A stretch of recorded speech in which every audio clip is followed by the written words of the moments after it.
ममता दीदी ने जय श्री राम के नारे पर रोक लगाने के लिए बहुत प्रयत्न किया। कई सभाओं में भाजपा पर जोर जोर से बरसती हुई नजर आई, लेकिन इस बार ममता दीदी को एक और बड़ा झटका लगा है। तो ये बड़ा झटका क्या है?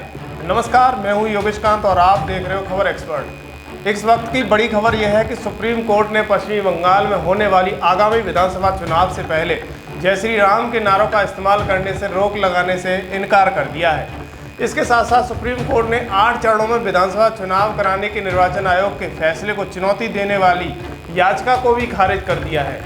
प्रधान न्यायाधीश S.A. बोबड़े, न्यायमूर्ति S. बोपन्ना, न्यायमूर्ति V. राम सुब्रमण्यम की पीठ ने सुनवाई के बाद याचिका खारिज की है। याचिका में पश्चिम बंगाल के 8 चरणों में मतदान कराए जाने के फैसले को चुनौती दी गई थी। याचिका में कोर्ट से चुनाव आयोग को यह निर्देश देने का अनुरोध किया गया था कि वो राज्य में 8 चरणों में विधानसभा चुनाव नहीं कराए, क्योंकि इससे संविधान के अनुच्छेद 14 यानी समता का अधिकार और अनुच्छेद 21 यानी जीने के अधिकार का उल्लंघन होता है। इसके अलावा यह भी अनुरोध किया गया था कि भारतीय जनता पार्टी यानी बीजेपी और इसके नेताओं को राज्य में चुनाव प्रचार मुहिम के दौरान जय श्री राम के नारों का इस्तेमाल करने से रोका जाए। इसी दौरान सुप्रीम कोर्ट ने अपीलकर्ता से कहा कि वो कलकत्ता हाई कोर्ट जाएं। पीठ ने शुरुआत में याचिकाकर्ता और वकील M.L. शर्मा से कहा कि वो कलकत्ता उच्च न्यायालय के पास जाएं। इस पर M.L. शर्मा ने पीठ से कहा, मैंने एक और फैसले को आधार बनाया है, यह चुनावी संबंधी याचिका नहीं है। एक दल धार्मिक नारों का इस्तेमाल कर रहा है, मुझे उच्च न्यायालय क्यों जाना चाहिए? जब याचिकाकर्ता ने मामले की सुनवाई बुधवार को करने का अनुरोध किया तो पीठ ने कहा, ठीक है, हम आपसे सहमत नहीं हैं, याचिका आपकी खारिज की जाती है। हम आपको बता दें कि पश्चिम बंगाल के 294 विधानसभा सीटों में 8 चरणों में वोटिंग होनी है। ममता दीदी जीतने के लिए एड़ी चोटी का जोर लगा रही हैं, लेकिन हाल ही में मिथुन चक्रवर्ती के भाजपा में एंट्री होने के बाद हलचल और बढ़ गई है। हाल ही में दीदी विधायकों को टिकट दे रही, लेकिन विधायक ममता दीदी को छोड़कर भाजपा में शामिल होते हुए दिखाई दे रहे हैं और भाजपा ने दीदी की कुर्सी को हिला दिया है।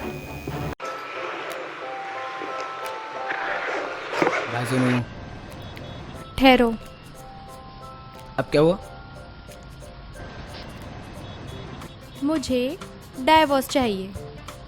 अब ऐसा क्या हो गया कि तुम्हें डाइवोर्स चाहिए? कितने दिनों से कह रही हूँ कि फ्रिज खराब हो गया है।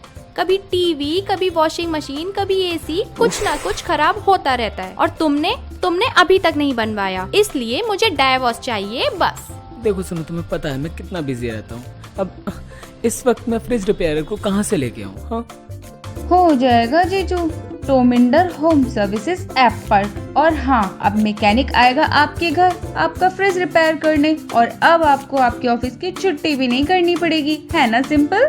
वाओ, फिर तो मैं अभी डाउनलोड करता हूँ और फ्रिज रिपेयर को बुलवाता हूँ। जल्दी करो। हो गया।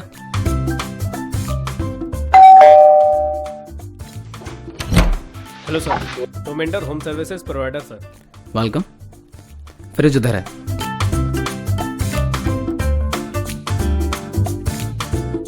लीजिए सर, आपका फ्रिज रिपेयर हो गया। Thank you boss. Thank you sir. टोमेंडर होम सर्विसेज प्रोवाइडर ऐप ने हमारा घर तो टूटने से बचा लिया। टोमेंडर होम सर्विसेज प्रोवाइडर ऐप से आप अपने जीवन से जुड़े सभी काम जैसे प्लम्बर, इलेक्ट्रीशियन, कारपेंटर, मैकेनिक और भी बहुत सारी सर्विसेज घर बैठे करवा सकते हैं। तो आज ही डाउनलोड कीजिए टोमेंडर होम सर्विसेज ऐप। अरे भाई, देख क्या रहे हैं? डाउनलोड कीजिए। हाँ।